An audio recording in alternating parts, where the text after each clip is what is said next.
live? We're live right now. What? So this is amazing. Check it out. Yeah, we're live. I'm gonna resist the urge to look at the camera. I'm just gonna try and act normal. Well, I'll say hi. Live, get some shout outs. Hey guys, how you doing? We gotta fly this. I can't actually see my screen, so any of my visitors, I apologize. Oh, we'll start out with nothing but an apology. Great. Yeah, that's a great way to start. No, that's my first. But shout out to my friends. Meir Rabin is my guest, as you can see. Newly created Twitter account, Red Pill Jew. At Red Pill Jew, bro. So thanks for doing this and coming in from TO. Thanks for having me. No problem. So yeah, tell me about the journey, man. When did you take the red pill and just roll? Well, what do you think? Do you think people understand, like, when we say red pill already? No, or because should I we just explain? had to look at it. Somebody told me that I've been so red explain pilled. what. Okay, so everybody saw The Matrix. If you didn't see The Matrix, go out and see The Matrix. Yeah. What the hell is wrong with you? If you didn't see The Matrix, you already have a problem. So in The Matrix, obviously, Neo gets introduced to The Matrix by Morpheus, and Morpheus says, listen, you want to see what's really out there? I showed you where you're in The Matrix. You want to see what's really out there? But he's pretty much told him, listen, it's fucking scary. I'm going to give you the option of a red pill or a blue pill. If you take the red pill, all I can promise you is the truth. You know? The scary truth. Yeah, if you take the blue pill, go back home, go to sleep, wake up in the morning, have your bacon and eggs, whatever. You know, like back to the enjoy your steak, you know? Stay a sheep. Right? So that's blue pilling it. Blue pilling it is... You take the blue pill, the story ends. You wake up in your bed and believe whatever you want to believe. You take the red pill, you stay in Wonderland, and I'll show you how deep the rabbit hole goes. Is this the term? Right, they're referencing Wonderland. So, typical... So what is red pilling now? Yeah. Well, red pilling for you is what? Well, red, you know, in your beliefs. I mean, what are you running up against that you're saying, oh, that's the truth? Like, in other words, what you believe something else before. Red pilling is opening your mind. So when I was blue pilling, I was, first of all, just basically, when it came to politics, for sure, I realized a long time ago, everybody's lying. I'm not even bothering to look. I don't care about any of them. And then the only ones that I would know about are ones that, you know, obviously pushed through the barrier of a guy who just completely didn't pay attention and broke into my echo chamber, like Bush, Iraq, you know. Look, I had a lot. I was in the 90s. I was living in Israel and we were being bombed every day. So there was a certain amount of like reality there. But at that time I was walking around like, hey, you know, just continue to strive on, and if you want to go to that cafe, then go to the cafe, and, you know, have faith that you won't be where the bomb is and stuff like that. So I really believed in the liberal way of looking at things, you know, like just, you know, cops are beating the shit out of black people every day. What else was blue pilling? You know, free choice. You know, like, of course you should have the right to. I was a defender of that. The right, it's your body. You know, I never really liked it. You know, because it kind of bothered me somewhere. Because I do believe that it's murder, right?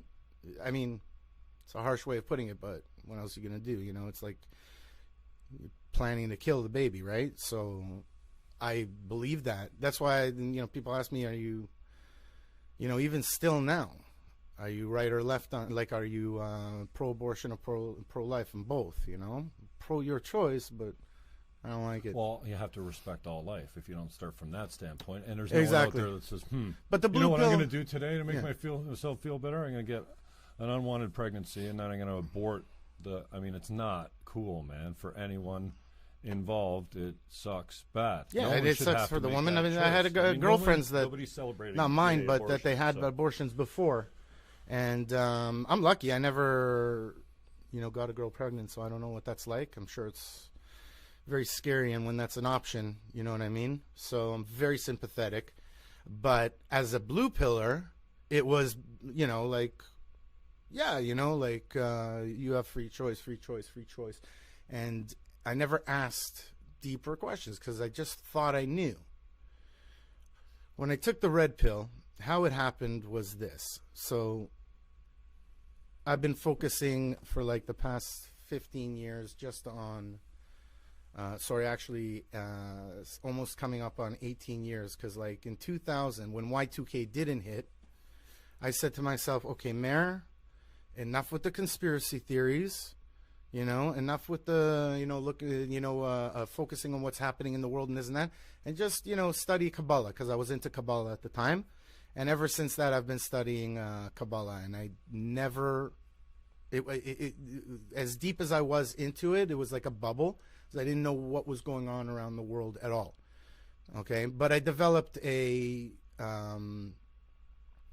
way of thinking that was, what feels good, go for it. You know, that's always been my thing. And I was always anti-establishment.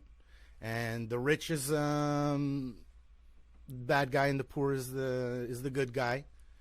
All that stuff.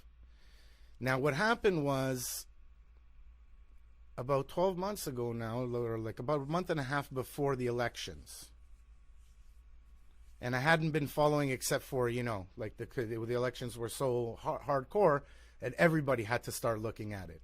But a friend of mine was sitting there in front of our building, and he started freaking out. Donald Trump is an a-hole. Donald Trump is gonna kill us. And I was like, and I wasn't following, I was trying not to follow it, but he scared the crap out of me. He's a Nazi. He's this and that.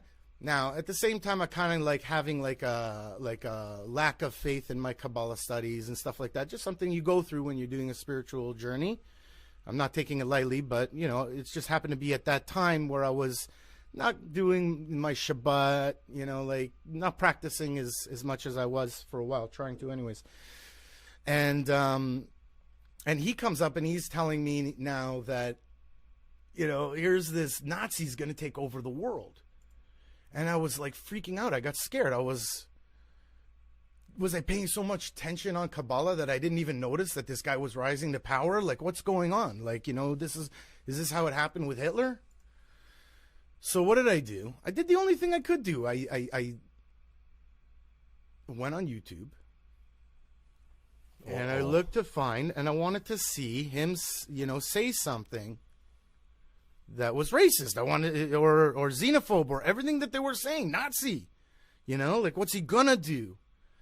So I start looking, video after video of Donald Trump, just video after video. Up until then, all I knew is, you know, what everybody knew. I saw an episode of Apprentice, wasn't a big fan. You know what I mean? Like, didn't know much about the guy, you know, except when he would pop up in, you know, on not Whoopi Goldberg, sorry, Oprah Winfrey. Oh, I'm gonna edit that out. They're gonna hit me for racism on that comment right there. Why? Because I mistook Whoopi Goldberg for... yeah, there you go. Yeah. So, an odd thing happened, bro. Not only did I not find even one piece of evidence to show that he was a Nazi or a sexist or anything, like the only thing they had was the sexist thing. Okay, so was he on the bus when he said he was going to grab the vagina? So that was the only thing. So I started looking deeper and deeper, and I started to see that, and with everything that they were saying about Trump on the other side, I said, it's not true. Like, I'm looking for where's your what? Show me one thing. Like, there's so much. There's hundreds of hours of footage on Donald Trump on YouTube from all through the years. You can go 10 years back, you know, something from the 90s. And you see he's talking exactly the same as he's talking now. Like, the guy's consistent, you know? The shit he was saying before, it's like he's coming now. I told you. And he was even saying in the beginning, I don't want to be president. I want somebody to listen to what I'm saying and go and do it, you know? Like, I'm not a politician. So. One of my buddies read the book, The Art of the Deal. Yeah, They're a realtor couple. Most amazing book they ever read. Yeah, it's amazing. Can't admit it to anyone because they don't want to come out. Of course as, not. You can't say that. Somebody that supports the Trump. You cannot say that in public, my friend. You will offend people so bad. They get so hurt. I feel bad also because some of them are so. They're taking the blue pill every single day, bro. You know, whether it's binging on Netflix or taking your headache pills or, porn, whatever it is, buddy, blue pilling it like crazy. So when you say something that's so outrageously out of their realm of, their echo chamber, whatever you want to call it, like what they understand to be real, you freak them the shit out. That's why don't fight with people on the left about Trump and stuff like that. It's not about that. If you find one that's willing to debate you, this is pure Ben Shapiro what I'm talking right now, but like I've actually tried it with people. Like I see now that you just don't, you're not going to get anything done just arguing with somebody trying to turn somebody on the left to red pill them, to show them that there's facts and stuff like that and start to steer them over to conservatism, like the real stuff, like family and strong things that make us good, and you'll never flip them over. So the only time you would argue with somebody, if you find somebody that's willing to debate you, is if there's other people in the crowd. Now you're not trying to beat this person. You're beating him, like you're debating him in order to win, but you're not like, I gotta beat this guy. I gotta change him into right. It should be drawing out you the want discussion other people so you can hear the opinions on both sides without sure. conflict. But you can't debate with anybody on the left right now. They don't want to debate. And I see that even in the comments. You post something, ridiculous like boys are boys and girls are girls, and that's unacceptable now. Or the traditional family unit has been successful for thousands of years with a mother and father and the young, and we came from the fields and we came from the caves, and then the Industrial Revolution and stuff like that. But you go and say something that actually, if you look over the years historically, I know it's a stereotype, but the traditional family setup has been a very successful unit of production for society and the production of children that go on and do things, the mentorship, the whatever. And that's not saying, that non-traditional families are worse or are automatically going to be worse and couldn't be better in some cases, whether it's a gay marriage or a broken home, like a single mom or a single dad, but I don't think anyone would really say, okay, well, I'm going to go out and get pregnant and be a single dad or mom. Yeah, nobody does it on purpose. No, I don't think. And certainly, if you look at the bell curves, you're going to have the extremes on both ends. And I think that people are paying way too much attention to the extremes on the both ends, including myself. I'm ashamed of what the blues doing what the blue pillars are doing on the left right now with freedom of speech, with equality of outcome, all this this liberal agenda, or I shouldn't say liberal because I don't actually put the leftists and the liberals together. The liberals are more in the fat part of the bell curve where the conservatives those are so-called liberals, my friend. The leftists aren't. They're not any liberal. More liberal than the conservatives are. KKK or far right or alt right. That they're that different on both sides, and I think at least I say.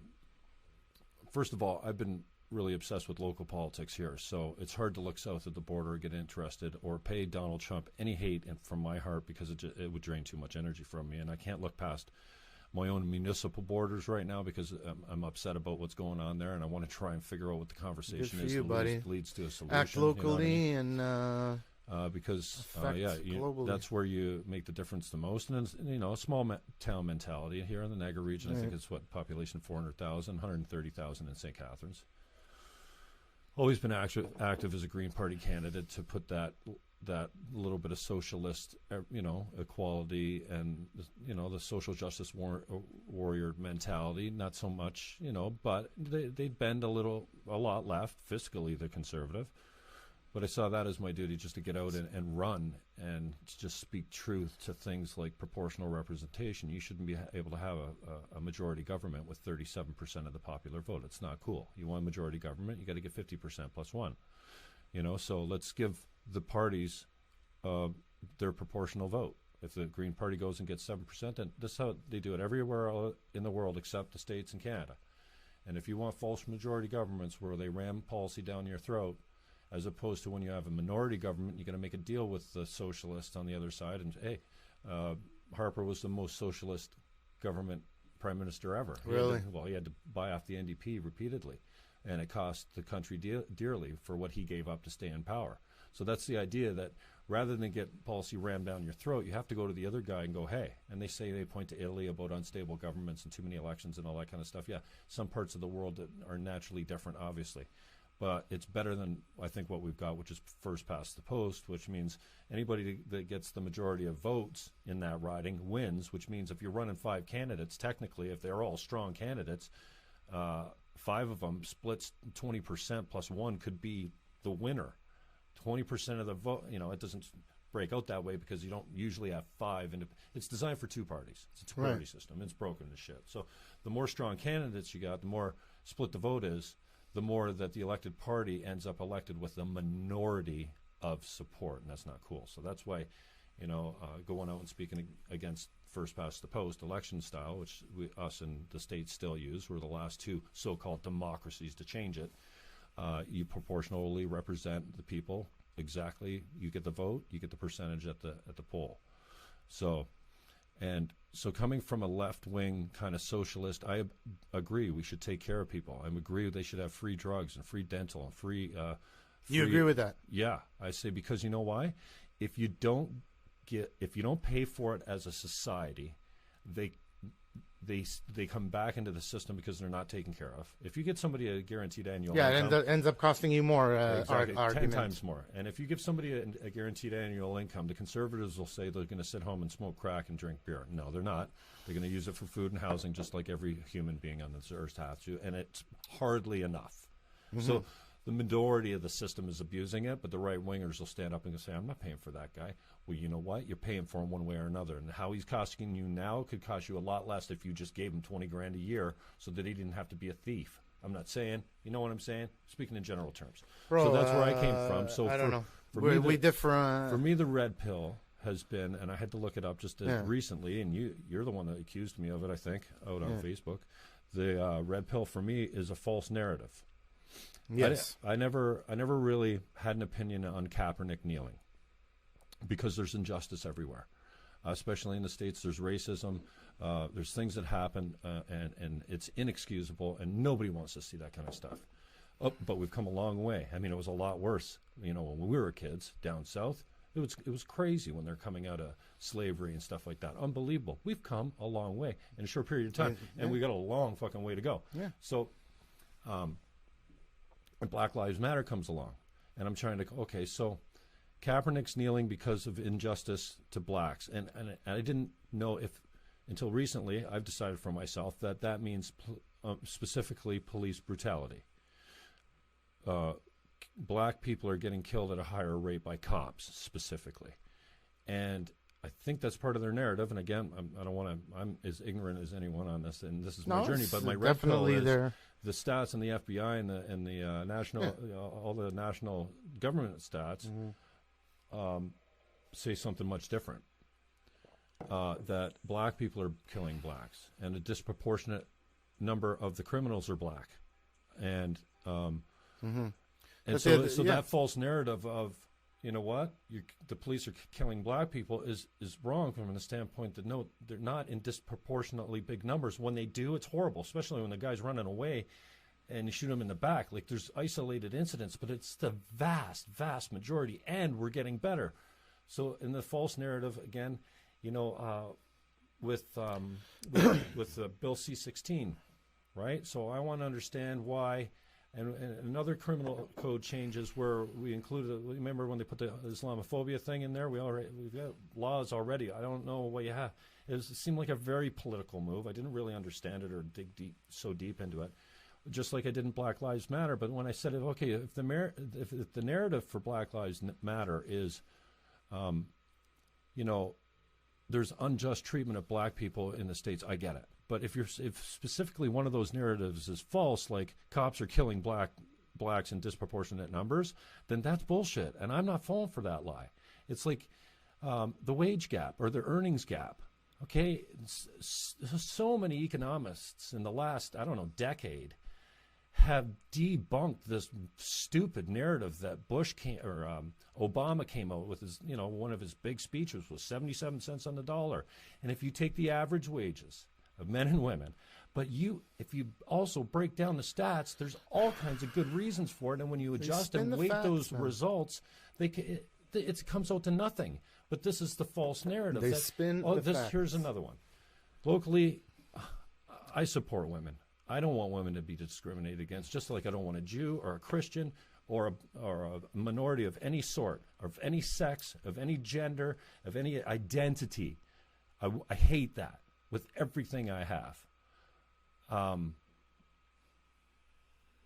But when it starts affecting freedom of speech, and when these movements are based on a false narrative, like the wage gap, which is, like, we can look at it later, that men and women are different.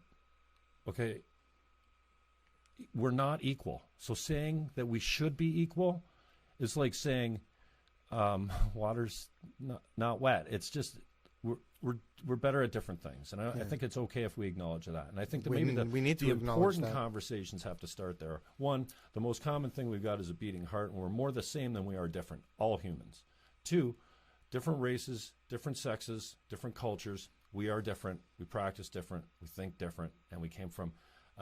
All of us came from a DNA that I think is very aggressive, tends to be psychopathic, which is easily lent to temptation.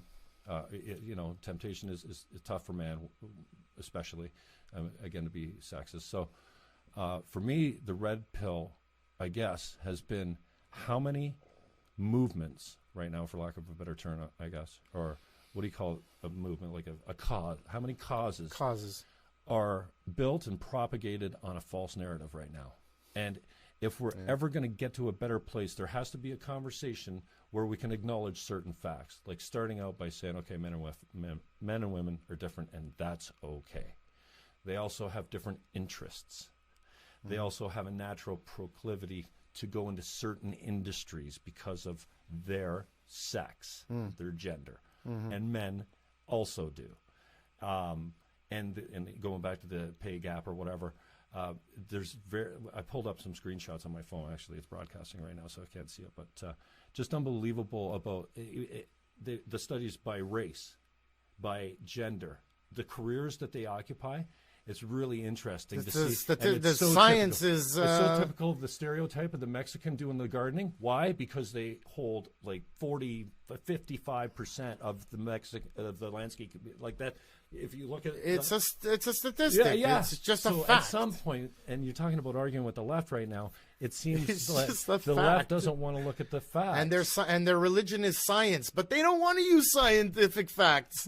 They'll argue with you about all kinds of stuff, like call you a climate change denier, and then you're like, show me one fact, like closed, and they don't even know what they're talking about,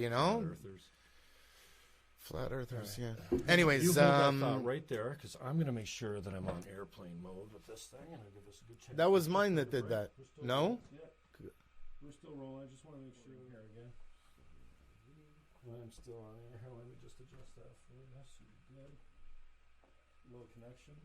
What's this? Record video. Trying to go live. So that, my friend, trying to connect, but we're going on the other devices. So that was our commercial break, brought to you by Ricochet Water. Ricochet Water is not RO, it's ESIL. What's your technology? Wettest water, best tasting water on the planet. Are you selling this water? No, but I had a guy. So why don't you tell them about the awesome thing that you have? Let me finish about Ricochet Water.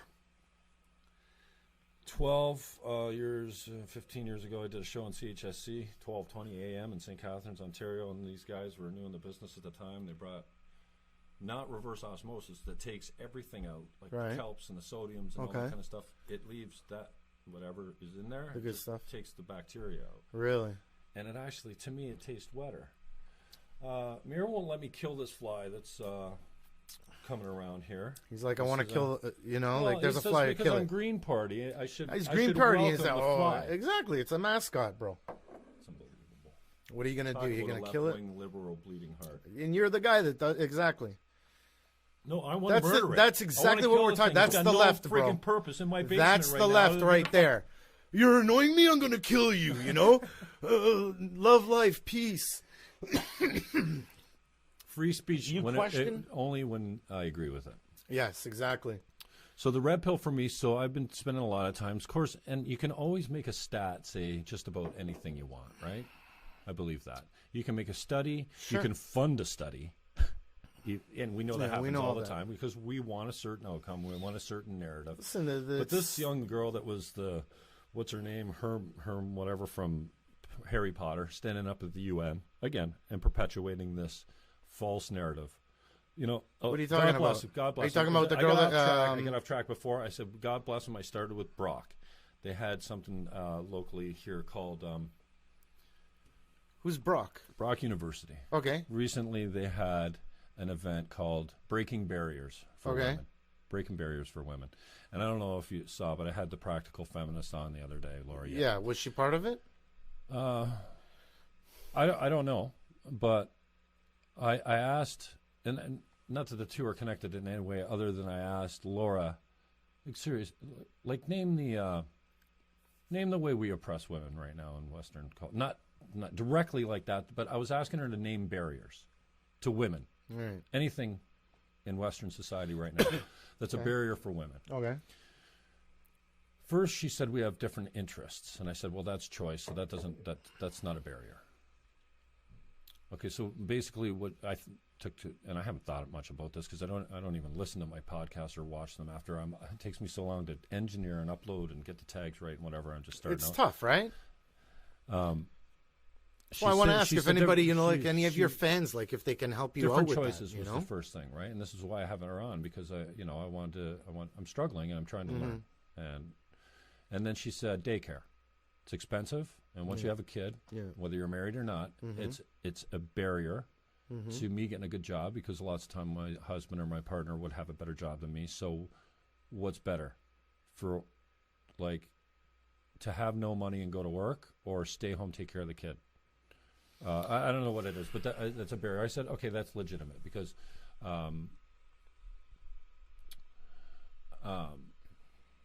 childbearing or child care is expensive, and that could be a barrier because usually the caregivers and the majority of the domestic chores are done by women. Obviously, we can say that without being sexist. It's true. Traditionally, anyways. Now we're getting more women going into the workplace. You're the most right-wing lefty I know. I know. So, and also, I like the idea. Let me ask you this. Let me finish up with this because. Okay. So, barriers. So that's a legitimate one. I can't remember what the third one, but you want to see an oppressive culture. There's other places in the world you can go where women are repressed. I don't think North America is one of them. I don't see how we're holding women down. In the past, there's been laws and ways of treating, and culture has changed, and we're coming along, but we're coming along. Yeah. And this hate men campaign. So I want to. I don't know. It seems like the conversation can't continue unless we say, you know what, we've come a long way from where we have, and we got a long way to go. But also the idea that we're not. This is putting women. Bigger numbers of women into the workforce and into government and to boards a nonprofit like is new since the pill, right?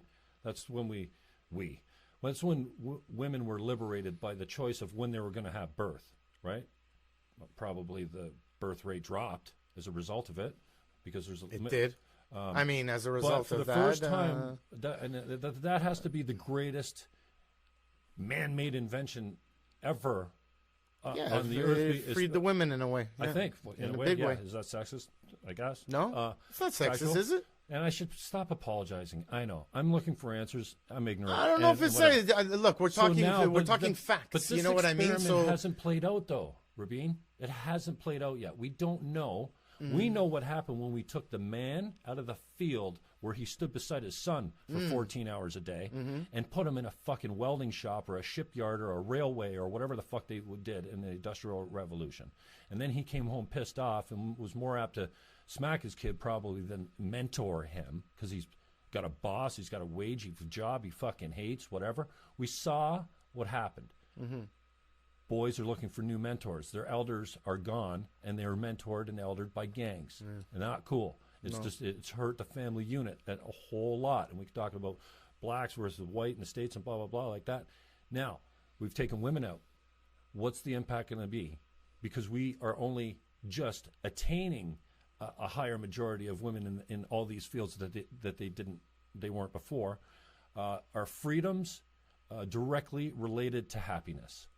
Because liberation freedom leads to economic prosperity, absolutely for the women, but does it lead to happiness? Are there many women out there that want to work the 85 hours a week and not have children? No, I think the majority of the women want a family. They were designed to bear children. Now by choice, they can choose not to, but the majority of them are not. They're choosing to be mothers, and that takes a whole commitment of several years of your life to nursing and caring for nurturing a child, where the man's off, usually, doing what men have traditionally done, whether it was hunting or now going to a plant or plowing the field. At some point, we had distinct roles, and you talk about the masculinity, what do you call it? The emasculinity. Emasculation or whatever. Emasculation. I think there is a certain, certainly gender confusion. We're talking about more now, dysphoria or whatever. It sounds like a disease or something, but gender confusion for sexes. And I think men transgender dysphoria. I'm not sure that women are maybe more confused than ever, but I think men are sexually confused more than ever because. When is getting the door at the car or getting a lady's chair, opening the door for a woman, or when does that become sexist and unhelpful from the standpoint that I don't need you to open the door? That's sexist. I said goodbye at the bank today. I said, see you guys. There's a manager and a front desk girl sitting at the front desk at my credit union, and why?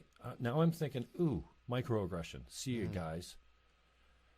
I mean, come on, man. We've come a long way, but how far is that left-wing pendulum of political correctness going to swing before it comes back and goes hard right, and then you're going, you know what I mean? It has a history of doing it, and I think the left is having their way right now, and it concerns me a lot, and I don't have all the answers, but I know that it starts with a conversation, and it's solved with a conversation, and if we can't speak to each other without, and you're totally right about this, and I see it online all the time. Not that online is not the place. I posted something very provocative the other day about rape, because Jordan Peterson interviewing with Camille Paglia said this idea that I went, well, could this be true? What? That he said that women with brothers were less likely to be raped. I heard that before that also, and then I heard that, and that because and they said, well, because they know how to handle grown up with them, they wrestled with them their whole youth until puberty hit in, and after it started to be such a hot topic, they didn't get into that. They just said that that's a statistic, right? Yeah, well, and then everybody gives their opinion about why. Yeah, you try and find proof for that, and that's not the place to talk about it. But if we can't, I think that is statistically. I heard it twice. It's statistically, it's like women with brothers tend to get raped less. Yeah, so statistically. somebody else came Science. out and said, well, no, that's wrong, but actually men with sisters rape less, just a small amount less. I'm like, okay, so what? Oh, okay, so you can say that and believe that. No, there's men that rape their sisters, but that's but we're talking about is the arguments never come. They just say you're a racist bigot. Where'd you get this garbage? I'm asking a question. It's probably the wrong place to do it, but this idea that you're an intolerant Nazi, homophobic, ignorant pig, rather than bringing facts to the conversation. You know, like, don't waste my time if you're just going to come out and go, blow it out your ass. I got blocked by a 35-year friend the other day. Not blocked. He blocked me. I posted something about One Niagara as a local governance movement that I abhor.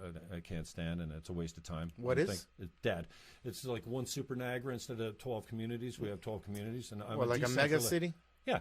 I'm a decentralization guy. I don't want to see amalgamation. I don't want a hired government further away to make decisions exactly, for my more small big communities. government. No, the smaller ones. You're not even on the buddy. You're all conservative, bro. So we go back and forth over this. And first thing he says, blow it out your ass.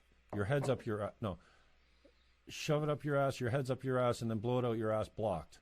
Never talking about the facts of any of the issue. So, you know what I want to know about?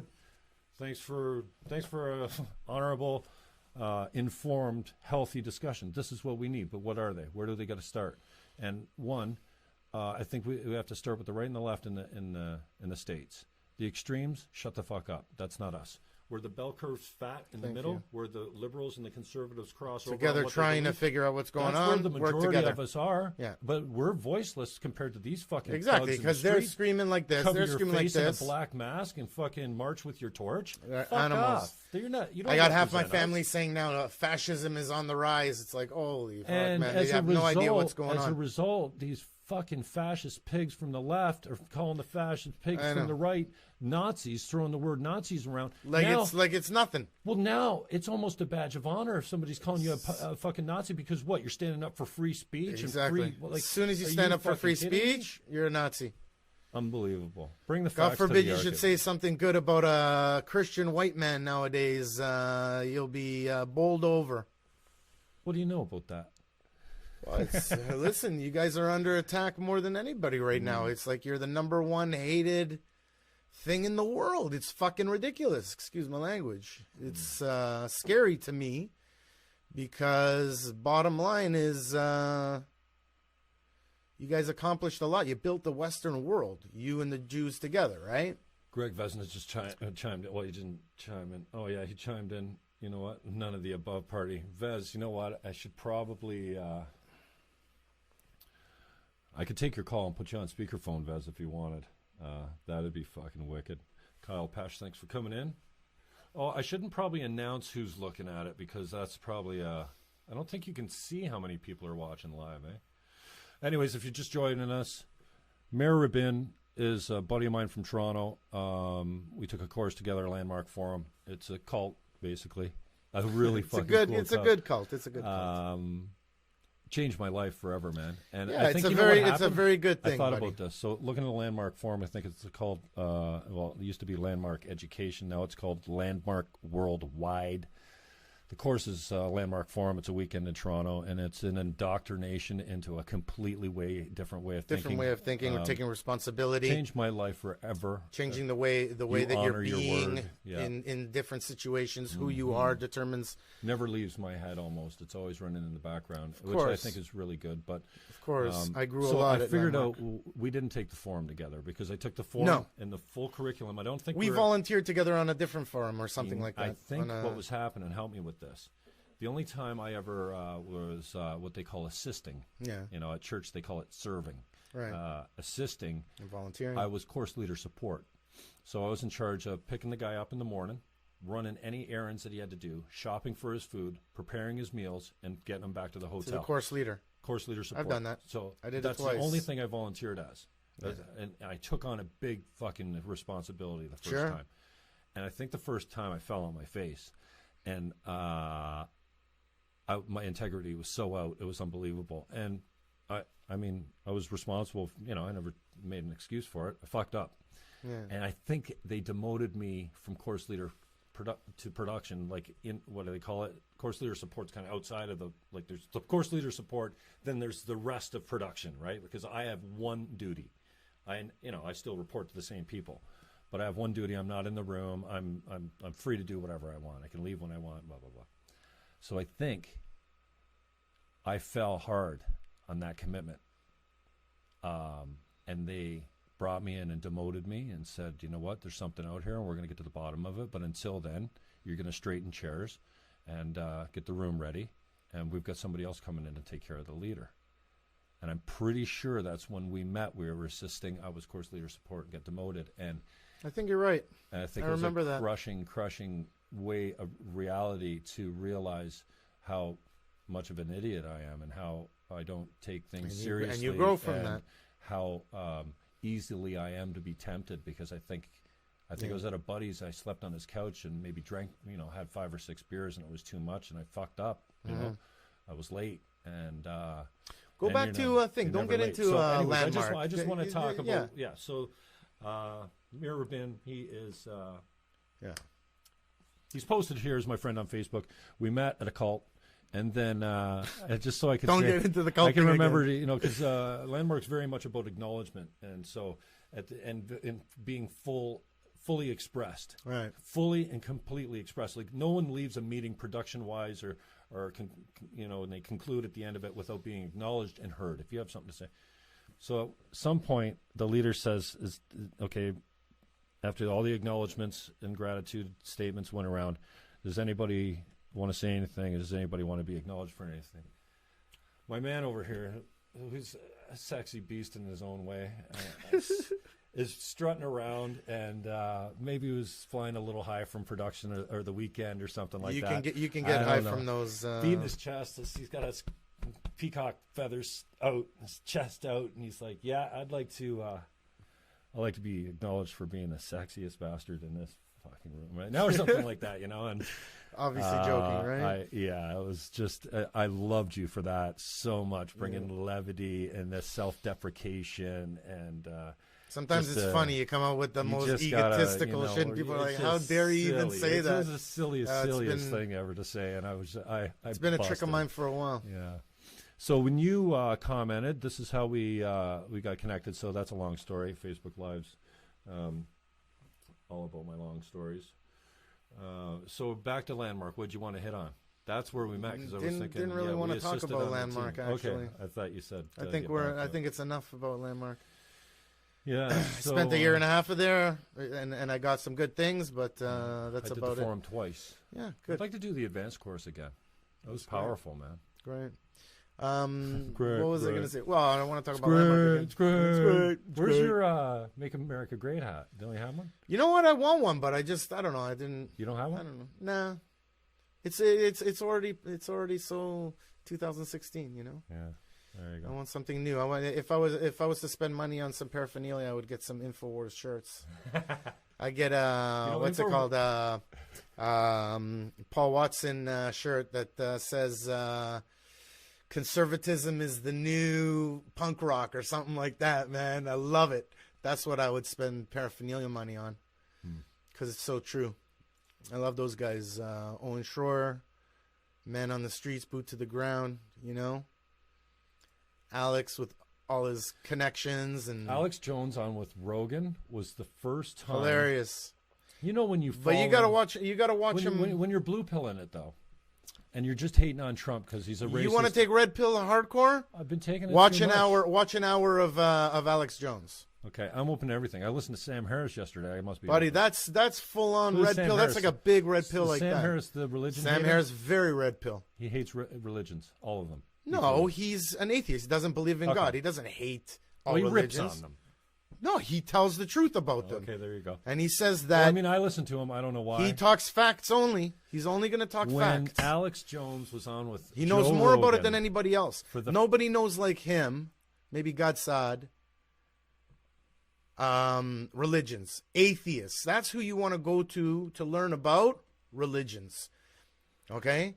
You're never going to learn about religion by going religion, trying to figure it out. Now, the problem is that the left thinks that there's either you don't believe... And those are the smart people. Or you do believe. So everybody that believes in a religion is equally wrong and therefore equally insignificant. So what these atheists are trying to tell you is, no, you got different religions, and some of them right now are clear and present danger, and we got to do something about it. Right? Right. Right. So, but in Canada, there's a law against obsession. Islamophobia, so I can't tell you what it is, but it has something to do with radical Islam. Well, we'll get demonetized. Boom, in a second. Demonetized means that you have to be monetized first to get. Yeah, exactly. But We need more than if you say anything like that, then they'll shut my YouTube account. They'll shut you down. Yeah, Those I'm not going to say it radical. anymore. So, Alex Jones, your obsession with InfoWars. Like, no, I want to come back to it only because he was the first guy. Well, he was on with Rogan. I think Rogan's great, and I love a guy that doesn't pretend to know it all, and Rogan certainly doesn't do that. Help yourself with some water there if you want. It's easier for you to grab it. Yeah, I will. I should actually. Go on, I'm listening. So Jones comes on with Rogan. No, go this way. Yeah, right out there. I don't want you fucking kicking over all our wires. Horrible.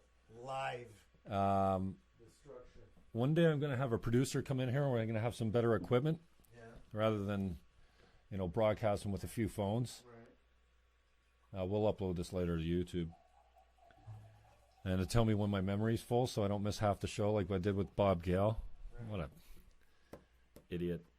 So Alex Jones comes on with Rogan, and for the first time he was talking about, in Landmark they talk about possibility, inventing possibility, right? So I created a possibility. I opened my mind to a little bit of Alex Jones's script that, I don't know how much he's in touch with Trump or whatever, but he seems to have a connection with him. He's a big believer in him. He's got a lot of sources all over the place. You know what? He's got great sources. When Bush is done and the Middle East question is solved, I'm paraphrasing, I'm not saying he said this, and we've cured cancer, and the borders are secure, and there's blah, blah, blah. And when he accomplishes all that, then you guys are going to be looking and going, wow, that was the best president we've ever had, and look at what he got done. And so I took the red pill even on Trump a little bit just to create that, give him a chance type of thing, because he does have some radical ideas, and he's a narcissistic psychopath for sure. He's a media. Where's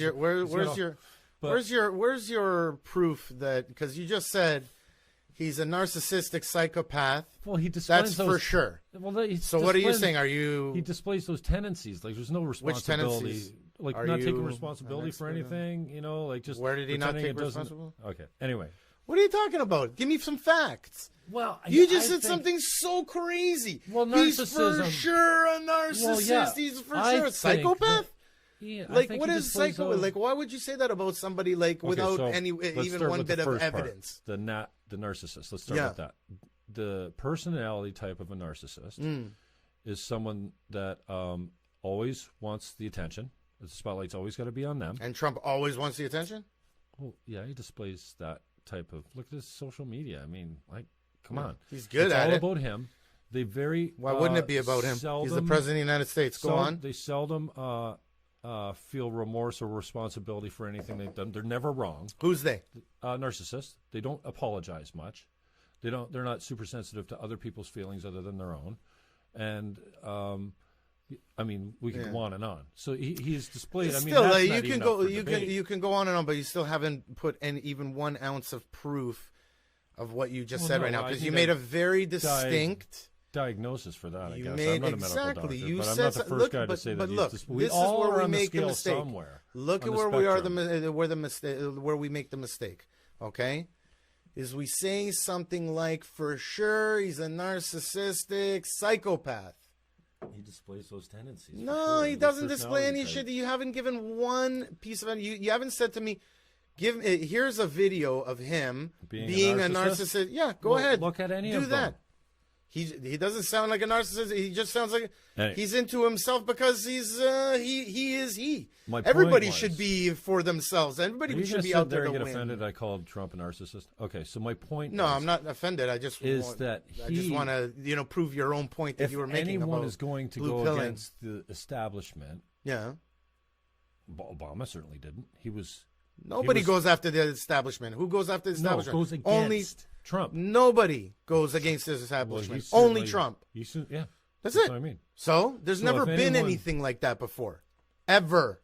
That's what I'm agreeing with you. Okay, so narcissistic psychopath. No, greatest president ever. Your bottom lip just trembled. You get emotional about Trump. Of course, I get emotional about Trump. Listen, look. There's no look. You want to hear something right now? Yeah. What? Where I am, I would take a bullet for. I would take a bullet for Donald Trump. I would not want Donald Trump to die, and I will take that bullet instead. That's how important he is to the world right now. I just lost 1,000 friends. Good. Wow, that was fast. Boom. Red pill Jew. That's Thank it. you. Once you take the red pill, for sure, take the red pill. Start to really look at the evidence. And not say anything without absolute proof, evidence. Don't say anything without evidence. Well, you can't have an opinion anymore? No. What opinion? If you have no facts to back up your opinion, okay? So if you were setting up here and I was telling you, you know what? That's not the way to set up a broadcast room. That's not the way to do it. What the fuck does my opinion mean shit when I know nothing about broadcasting? Hold on a second. I know nothing about broadcasting, and I'm actually coming to somebody who does. This is what they do. They come to people who do know the subject, and they say something completely different. Amateur hour. What do you mean? This is amateur hour. I don't know shit about broadcasting. Bro, it's a metaphor, bro. It's more. Try and stay. It's a metaphor, bro. The metaphor is basically that. Okay, you threw me off. The point of the matter is, bro, is that Donald Trump right now, at the very least, he's a bumbling Forrest Gump that God is just like, giving him breaks and everything. At worst, he's just going through doing his best, and he's Forrest Gumping it. You know what Forrest Gumping is, right? I guess. Yeah, like everything goes right for him, even though he's like walking through. At worst, he's that, and at best, he's a freaking genius. Like the guy is the only elected leader to systematically do exactly what he said he was going to do. We've never had that. Give me one example. Wow. He's not going to build a wall. Mike Harris did a lot of things he said he was going to do. Donald Trump is systematically doing every single thing that he said he was going to do, and they hate him for it.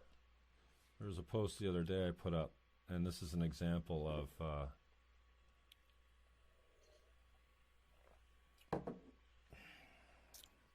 the left's argument. For that? Yeah. Ugh. Dave posted it. Who's Dave? Just a friend of mine. One of your guys, yeah? Yeah. And see if I could find it there on his page. But anyways, it was Conrad Black on Trump. Did you read this? No. Read it to me. Oh, no, I'm not going to read you the article. But Trump is already... Well, give me the headline. Trump is already the most successful U.S. president since Ronald Reagan. And this is, Conrad Black is, right? Yeah, Conrad Black is the guy that was the newspaper owner. What was this? What was the scandal? I can't remember. He did some time. Go on. He's a non-Canadian citizen, I think. Right. He was Canadian. He lost his... So, as an example, some of the... So Dave puts this out. Good article, not because I'm a Trump supporter. I'm not. Not because I'm a Conrad Black supporter. I'm not. But it's important to me, at least, to listen and to hear all sides of an issue, even though the voices are difficult to listen to. I like this. And I went, great. Like, that's, somebody says, great article. No, you're getting more and more of those. Yeah. Explain to me why this convicted felon, non-citizen, is still in Canada. Okay. And then Tim Dennis, local talk show host, who also unfriended me recently, I guess. Oh, I only know because it says, add friend? Oh, add friend. I thought we were friends. Oh, shit. Sorry, right, Tim. all of a sudden you see add friend, it's like, oh, He's I guess I got talk blocked. Show host, the morning talk show host. I'm not blocked, but we're not friends, so Not whatever. yeah, he unfriended you. He says, well said to Selfie, who says, like, why is this guy here again? Again, not bringing any, not reading the article and going, I disagree with this, or facts are this, or blah, blah, blah. My religion teach me this. I don't care what it is. Just bring something that, just don't come out and go, why is this fucking loser still in our country? That doesn't further the conversation. So Tim says, well said.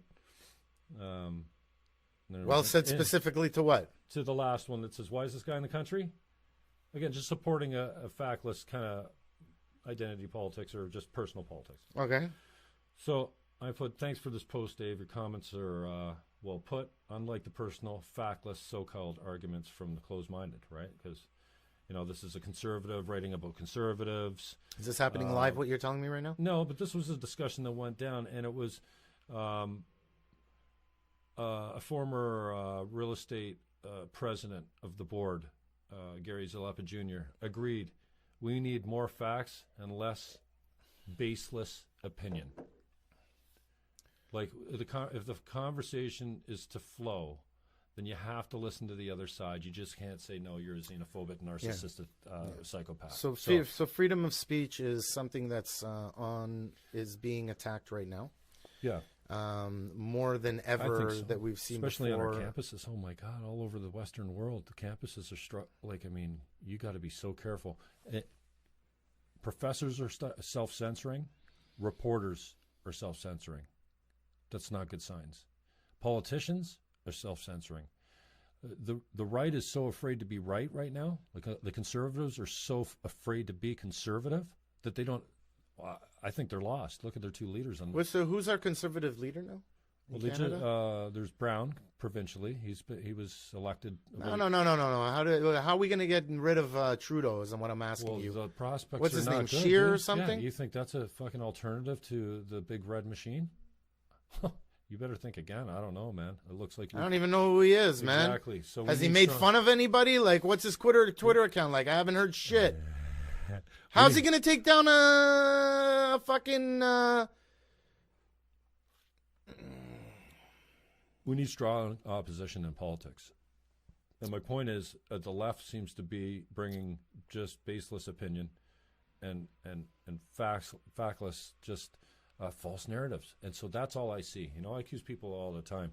Okay, they wear the oppressed feminist. So they see oppression of women everywhere. That's the filter of their lens. That's the glasses they got on. They're single issue people. My single issue right now is false narrative, if you can make it a single issue. Because what I see, what I'm thinking I'm seeing, and when I've been forced to spend some time reading about and listening about and going and looking at other sides of the argument, is like what's real the false narrative on Black Lives Matter. What are the stats? The stats don't bear that out. Are there injustices? Absolutely. Are there too many fucking killings? Yes. Is there racism? Absolutely. But not what they're saying. Like and then I don't want to beat this to death again, but the pay gap, the Google memo. Are you fucking kidding me? The Google memo is an anti-diversity memo? No, the Google memo basically scientifically explained why there wasn't a whole lot of women. Love in that the STEM kid, man. fields. And he got, I was surprised. I just saw. I'm sure he also dealt with it very well. I think he said something about being autistic before. I didn't know that. He was autistic. He's autistic. I just saw something. Saying, isn't everybody autistic now? Just depends on where you are on the scale. Yeah, same as narcissism. Everyone's a narcissist on the scale of somewhere. Right. And the ones that are most obvious are the ones that say stupid things and put themselves in the spotlight and don't care about they're not really too concerned with the impact of their actions or what they say. And they're kind of like a fuck you. It's all about me kind of thing. Sounds like me, bro. Yeah, exactly. And we're all at somewhere on the scale. So yeah. I'm not saying anything to anyone else, not to be a parrot, but you're right when you just say, well, bring proof. Well, it would be nice to have a personality assessment of Mr. Trump, but as long as I got things done, I got no problem. You got your computer right there. Show me something, right? Well, there's none. Yeah, no, for sure. Exactly. There's nothing. So, but at least bring some facts to the argument and just not pull out your racist card, right? So. Well, you're a racist card or anything, any kind of card, like, you know, what kind of cards they're pulling out now. It's like, you know,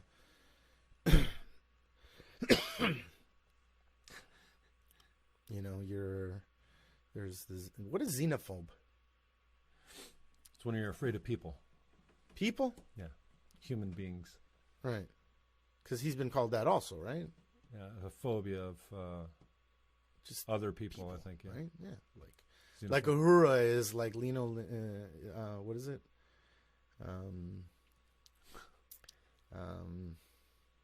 Linguistics. Xenolinguistics. Vez says, I sound like a none of the above party candidate, or maybe you do. You want to be a candidate for none of the above party? Me? Yeah. Is this live coming in? Well, he posted it a while ago, yeah. Who is it? He's commenting on Trump saying that he $1.5 trillion tax cut for the rich. And he gave up on fair competition and regulations and let media concentration to make Main Street news fake and false news. I could go on for hours. Yeah, I know you could, but I can debunk everything that you're saying right there also. Oh, yeah, I'm sure. Anyways, thanks for tuning in. I'll get you on speakerphone next time, and we'll do a podcast with you via remote until you get your ass down here.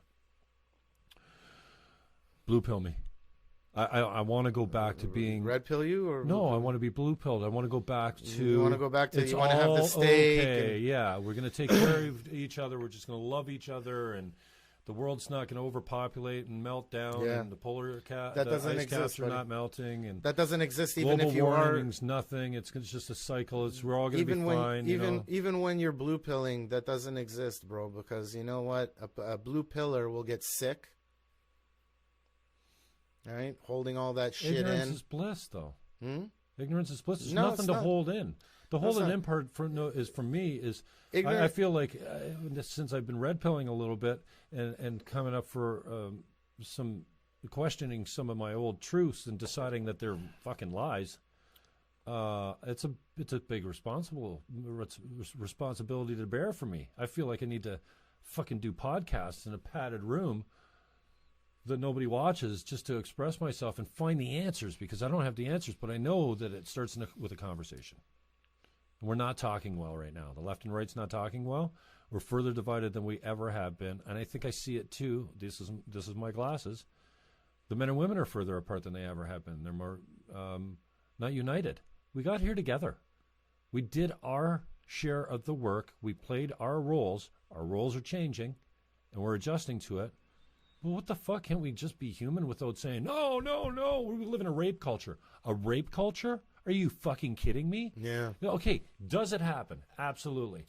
The smallest minority of men actually commit any sexual act at all. Right. And this study that comes out, if I hear one more time, 1 in 5 people that go to higher education, like a university, post-secondary, are sexually assaulted in one way, are you fucking kidding me? That is so much bullshit. That is so much fucking blue pill bullshit. I can't even believe it, because the studies, this was taken from somebody that said it, and then it was said by someone else and picked up by someone else. But the studies, if you look at the numbers, are like more like 1 in 156 or 1 in 52.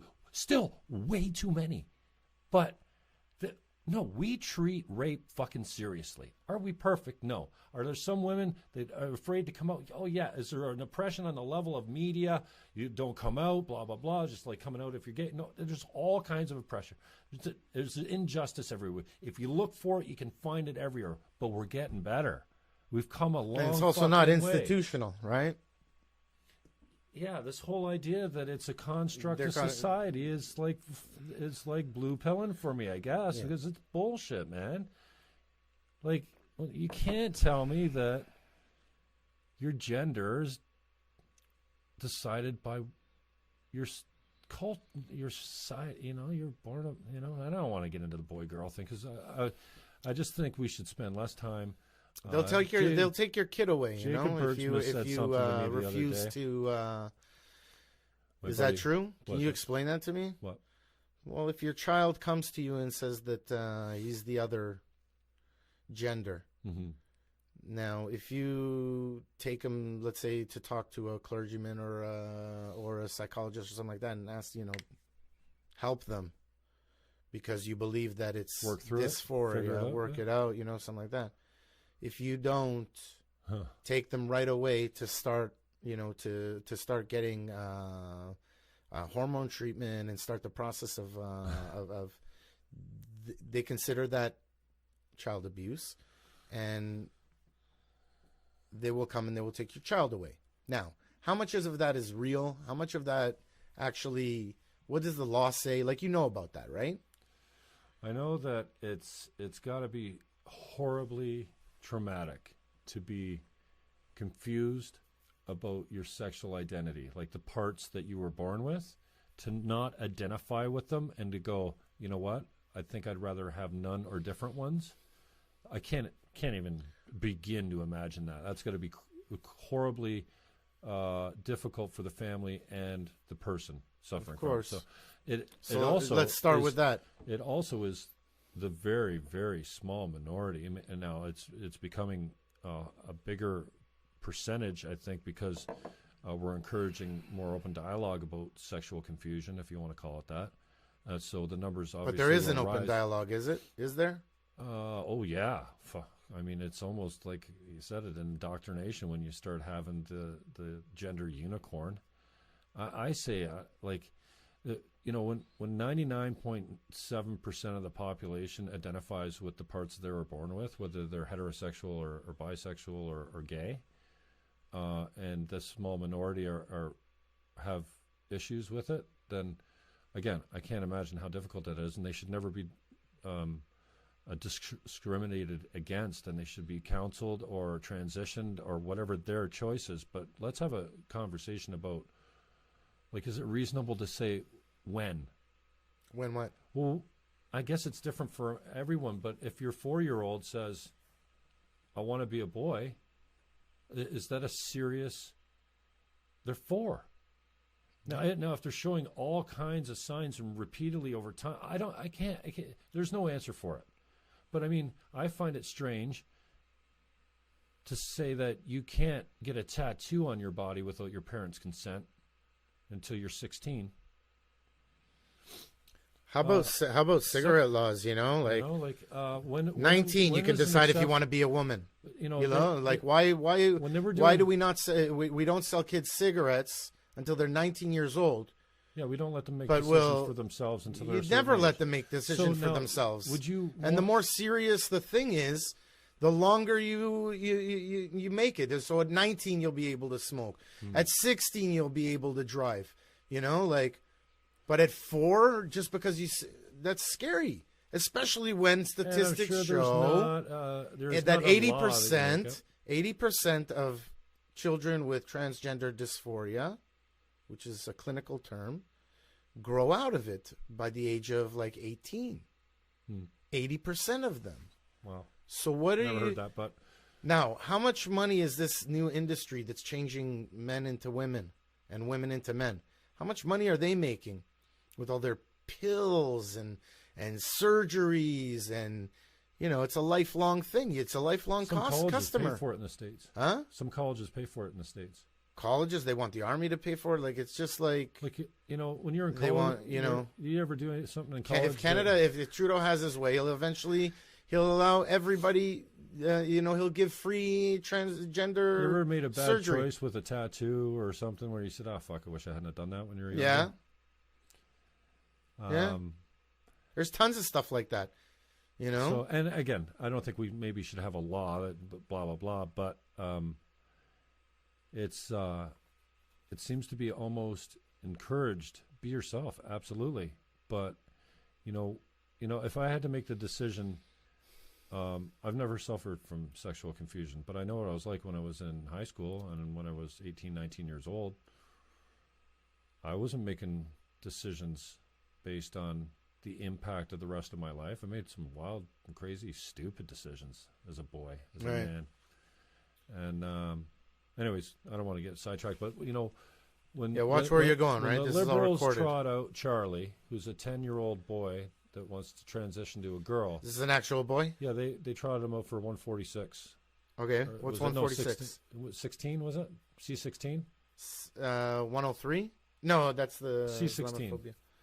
C16? Yeah, the gender one. Okay, where they included that's what I'm asking you. What is that exactly? Well, they included transgenders for they put them in the human rights or the criminal code for like things you couldn't discriminate against, kind of like they did with the Islamophobia. Okay, yeah, so, they just entered it into the code, right? I think, and if I get it wrong, I get it wrong. That's fine. So I think I saw. They trot out for a press conference in support of this bill. I think a 10-year-old boy who wants to be a girl. I get it. But I was shocked to hear that they were going to, at 10, they're going to force him to have a female puberty instead of a... Through drugs. I know. Yeah, but... They're catching them before puberty. Yeah, and I'm like, they say it's better. It's better to get them before puberty. So, it causes I'm not less... a doctor, and I don't know anything it causes about less anything, suffering like, or something like that. Yeah. You know? I But it's a find lot that- harder later on. I find It's that... like going in between the chromosome and the already designed cells and going in and saying, no, the information we're getting from the chromosomes, we're going to change that and give new information. We figured out how to do that. And we're telling the cells now, no, now you're going to not make hair, hips, like, you know, like you see some of these girls, I'll call them girls, you know, like, and it's just like the treatment has made these men gorgeous women. You know, like it really, really works. They figured out how to do it. How about the ones that fight in MMA? What, the guy that, yeah, that's the girl, broke her jaw. Yeah, and without telling them, he never told them I used to be a man. He goes and and then he goes and kicks the shit out of women in women's MMA, destroys them. Yeah, I heard about that through Joe Rogan. Good show. Yeah, good show. Joe Rogan? Yeah, I like it. There's nothing like a Joe. Yeah, and I like the format too because it gives you lots of time to go down the rabbit hole if you want, and you can always come back. Right? Yeah. Nothing needs to be. And he's a good listener, and then he's a good, and then he says, you know, he asks good questions. I think it just seems to flow with him, you know. Mm-hmm. But he's a hard worker. He gets the best guests because he's the best. Everybody wants to be on Joe Rogan. Who's not going to? We were talking about earlier when I was a kid, it was Larry King. He was the most recognizable voice in the world. He had the biggest syndicated show, and I listened to the. What was you followed him all through Desert Storm? Was that it? Was that the first Iraq war? No, the first one was Desert Storm. Yeah. So, and the second one was I forget the name. It's like it was a mission. It wasn't even a war. Yeah, I can't remember. It's on the tip of my tongue. That was the Kuwait one. Well, anyways, Desert Storm was the Kuwait one. Yeah, okay. But no, I listened to him till 4 o'clock in the morning. Yeah, you were telling me play-by-play of. How'd you make it through school the next day? There's never been a guy like Rogan before to have that much reach. I don't think. Like, I mean, Stern's got something going, but this guy gets like 1.5. Is it 1.5 billion downloads? He does over like I think it's a year, 1 billion downloads a year. No, I think it's way more than that. He gets 40 million a week on one show. Yeah, it's unbelievable. And that's only on YouTube. Nobody's had that type of. And he's mainly podcast. Mm-hmm. Strictly. Well, not strictly. He's got a video for it too. His base is podcast, and then everything else is. I like it. He's got the great guests on there. I remember when he had. He's just the best. When he had Alex Jones on there, it was so funny. Jones Who did he have good. on there? Yeah. I love it when he has Peterson on there. Yeah. Yeah. You know, it occurs for me going. I wish I had hung out to hear his response for the Faith Goldie question because it was pretty hypocritical that. You know, she's a little bit of a lightning rod right now, and I'd love to have her on the show because we're ideologically opposed on pro-life and Israel and all that kind of stuff. And you're opposed with her on Israel? Yeah, well, she's pro-life and pro-Jesus and pro-Israel. And you're anti-Israel? No, not at all. You told me that before I came on the show. I don't understand the Middle East question. I'm in a Nazi basement. I don't know what the solution is there, but I will agree that there's a conversation that the Jews and the Christians need to have, and the Muslims need to be included in that too somehow. We need to figure this shit out just like we do with So men and women your and the stance left is and right. we need to start conversing. That's the main. There's definitely a Middle East. You say question. we got to talk. There's a religious question. There's a territorial question. There's a political question. There's a gender question, and there's a political left-right question. Big divides on all of them. They seem like, to me, it seems like they're getting wider and wider and wider. Maybe between the men and women, not so easily to measure as the political left and right. The ideologically further apart, the gap is huge right now. Yeah. And the only thing that's going to bring us together is because the loud voices are this extreme fucking wackos that don't represent the majority, the fat part of the bell curve that the liberals and the conservatives share as a moral common ground. Right. I mean, so while the fat part of the bell curve, the majority of us sit here going, shut up. The extremists go crazy, and majority nothing gets done. of this fat bubble that you keep talking about, they're mostly blue pillars, buddy. They don't know what's going on. They don't know that there's a left, and they know, oh my God, Nazis are walking around. Like, they have no clue what's happening. I'm just saying, on a lot of the issues, we're probably more the same than we are different. There's cops in Toronto. If you ask them, you ask like a cop in Toronto, have you heard of Antifa? Like, do you have any Antifa problems here? Are there any Antifa problems? He doesn't even know what Antifa is, bro. How is it that a cop in North America doesn't know what Antifa is? You have to remind them about Berkeley, I find it interesting that Berkeley... But we destroyed those guys. They're so insignificant. They were significant when they were going, though. It looked scary for a while. But November 4th was just like they shat on themselves. And also the Screamers. Remember? Oh, the Screamers came out on November 8th. They were going to scream to the skies. November 4th, what are we talking about? November 4th? Yeah. November 4th was the day that Antifa called a major protest, a rise to take out in 20 different cities. They're going to protest until the Trump-Pence regime is removed from power. Oh, okay. I was oblivious to that. They took out $100,000 full-page article in the New York Times. This year? Just now, bro. Oh. November 4th was, for people that were watching, we're biting our nails.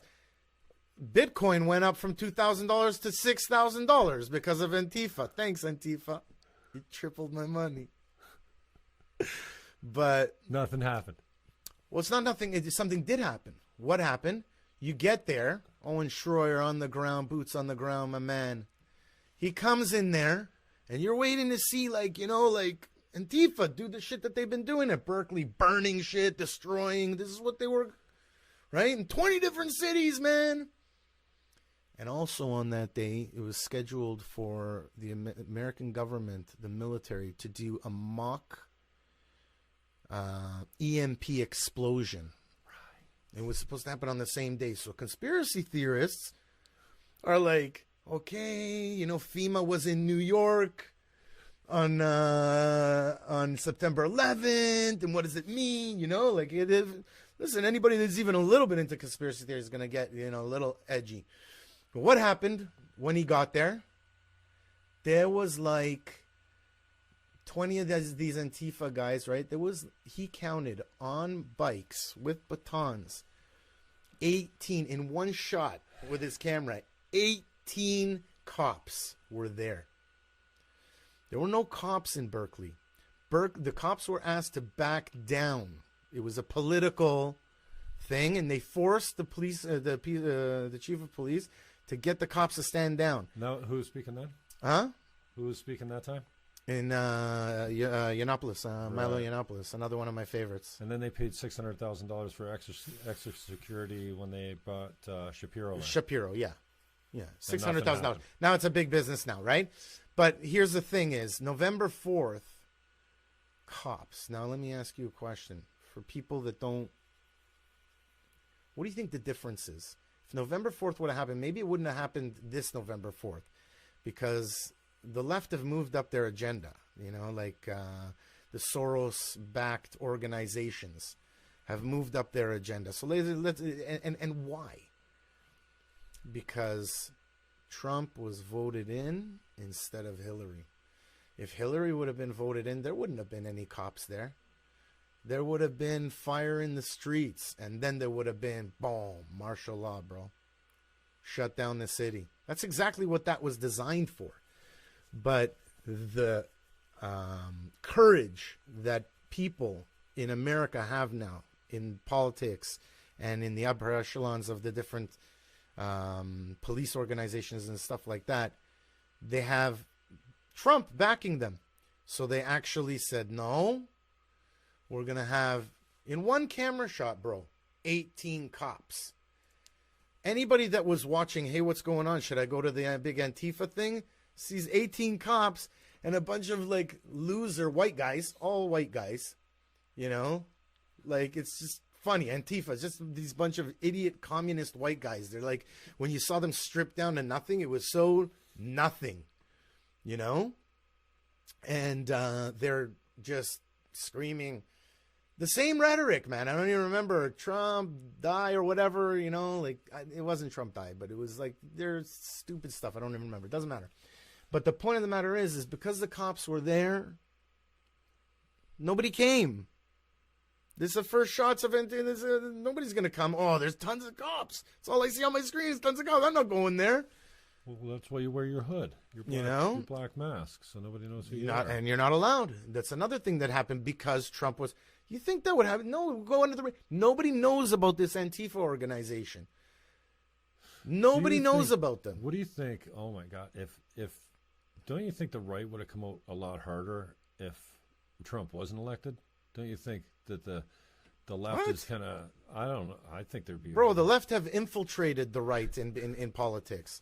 Everybody in the Republican Party over there is somehow a leftist. Maybe Paul Rand is not, you know, because he got the shit kicked out of him, you know, and that God only does that to people he loves, you know, because they're strong and they're iron-willed and they'll take a beating for somebody else. Jessica says, nice stash. Thank you, Jessica. It's my Movember. I've never had one before. I hope she wasn't being sarcastic, but it's okay if you were. So if I really want to go red pill. Yeah. Deep. Yeah. Where am I going next? Red pilling? Mm-hmm. What trigger level warning are we at right now? 5. That's full, right? Mm-hmm. 5 out of 5? We're not at 5. What are you talking about? We're like at 2. What are you serious? The stuff we're talking about? Bro, 1s and 2s is all like Trump is amazing. Antifa sucks. It's you know, like why are they forcing us to give pronouns? I give pronouns. You know, if you come up and you're like a lady, I will call you she. If you ask me, even if you don't, I will automatically call you a he. But if you ask me to call you a she, I will. Because I respect you. But when you make a law, now that I have to, now I'm getting scared. Now I'm getting scared because it's not about that anymore. It's actually not just about you. It's also about my children. It's also about this. You're slowly taking away my freedom of speech. Slowly. First they make W103. And then a few months later... Right, we're talking about Islamophobia. You're not allowed to talk. Even to say the word of Islamophobia, I'm afraid. Right? Or are they going to shut down my buddy's show? You know, did some algorithm just pick that up, and some AI is going to attack? You know, put you, or at least put you in a category. I cannot speak about it. I don't even want to say the word again. It's a law. YouTube. And then months after that, we have a $10 million settlement.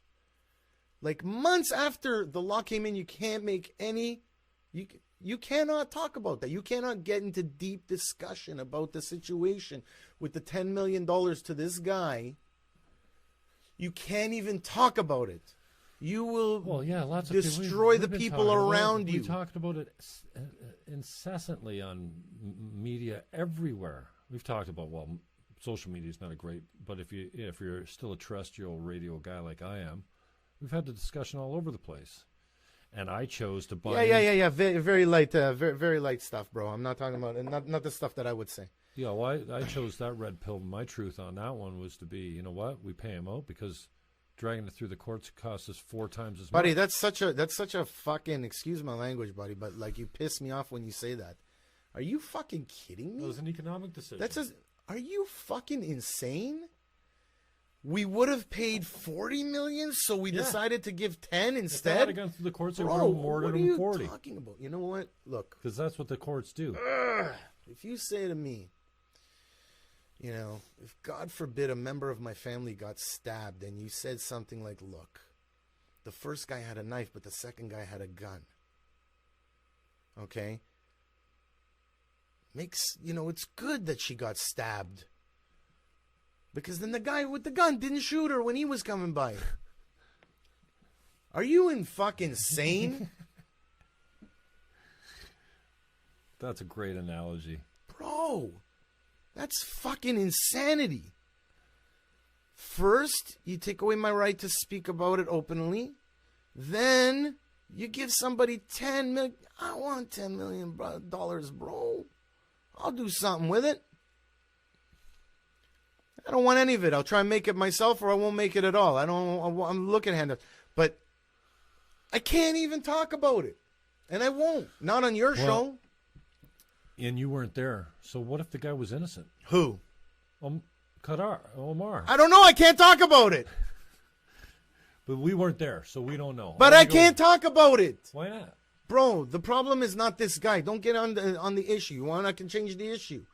It's a problem of freedom of speech is slowly being nipped away. Okay, here's a little bit more, and here's a little bit more.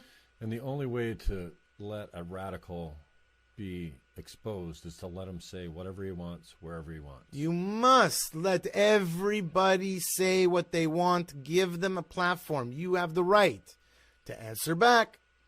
You have the right to debate. You have the right to walk away and turn it off if you want to. Turn it off. It'll go away. You know, the great Phil Collins, you know. Turn the channel. You have the right. But if you start telling people that they can't express themselves, then they're going to go underground. It's going to fester. And that's where you get the real fascists. Like, you know, the real, like... It's not even fascist. Fascist, like you got to read Dinesh D'Souza's stuff, you know, or watch his talks to understand what fascism is. It's not even like these people are not even fascists, you know, like even like calling a person a Nazi. What? I'm not part of the National Socialist. You know what I mean? I'm not part of. I didn't kill anyone. Forget about didn't kill anyone. Yeah, exactly. But I'm not part of that organization. Like, what are you calling me? So they've made up this thing about what Nazi is, what communist good, Nazi bad, like, you know. Meanwhile, it's the other way around. Marxist. I mean, that's the... Neo-Marxism. Neo-Marxism. Yeah, if we only do it the right way, you know, like if we only... those guys never did it the right way. And nobody can do it the right way because it's a system that is flawed. The only way to get it established... right away, like to get it established, is to kill the people who will not go with it. Do you understand? Like there are people that will not go with communism. And communism's answer to it is kill those people. Do you understand? And that's right away. Now, it goes with atheism, right? Because you can't believe in God and say, you know, we have to kill these people if they don't go with communism. So it's obvious atheists are taking over when it comes to communism. Right? I don't know. You can't be a communist. You can't be like you can't have Jesus in your heart, or you can't and go murder people? Yeah. You can't. Well, you can. We've murdered lots of people in the name of religion. But those are criminals that took power inside your religion. Those aren't the real Christians. Real Christians are people that have Jesus in their heart. I'm not talking about these fucking idiots that corrupt the religion in order to steal power. You must see the difference between these people. If a guy's out there killing in the name of Christianity, he's not a Christian. If a guy doesn't turn his cheek, if he doesn't follow what Jesus said, if he's a vengeful person, he's not a Christian in my opinion. Are you kidding? I don't treat him like a Christian. When I say Christian, bro, I love Christians. The one who truly took Jesus into his heart, and every day he is turning the other cheek, and he's, not judging. And when he does, he gets to the end of the day and he looks up at Jesus and says, I tried my best. I screwed up here and there. He confesses.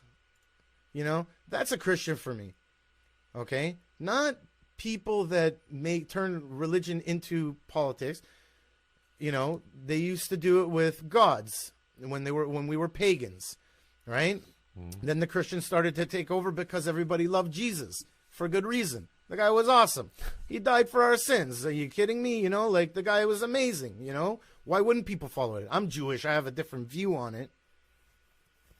And I study Kabbalah, so I have a different view than anybody, just people that are students of Kabbalah. But the thing is that these Bible thumping, power hungry,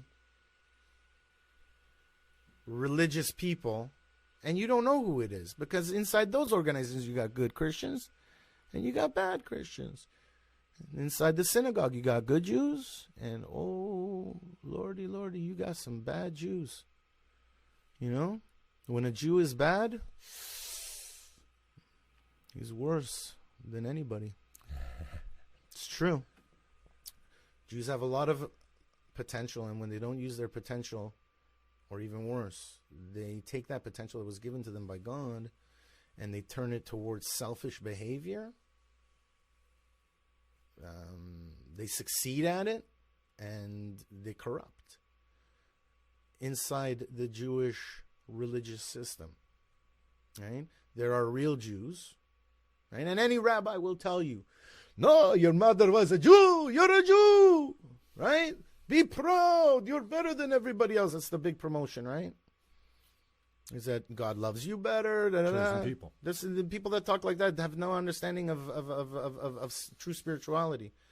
Judaism is a tribe that was given the Torah to bring down, to protect, even with their own lives. And that Torah must exist, and that's their job, right? They are the tribe. What was he saying before that? I lost myself. You lost yourself. Yeah. Sometimes I go on tangents. It'll come back. Can we take a break? Yeah, sure. Yeah? I'm sure the people at home want a break. I don't even know if I got anybody watching. No, nobody loves you. Nobody, right? Let me see. Oh, your thing might have went off. Let me just check. Why is it All right, keep guys, going we'll take a break. Nobody wants to hear us talk anymore, probably. Is there anybody live? Oh, yeah, we had a few people tune in. Right now? Yep. Vez, yeah, maybe we'll get you. Juice, bro. Oh, did you? Well, that's probably the problem. If Vez is still around, maybe we'll. He doesn't want to weigh in this conversation, maybe. Who's Vez? It's the buddy of mine from TO. He's too left wing, right?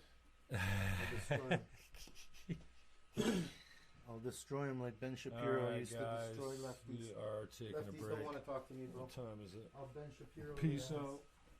Comment below.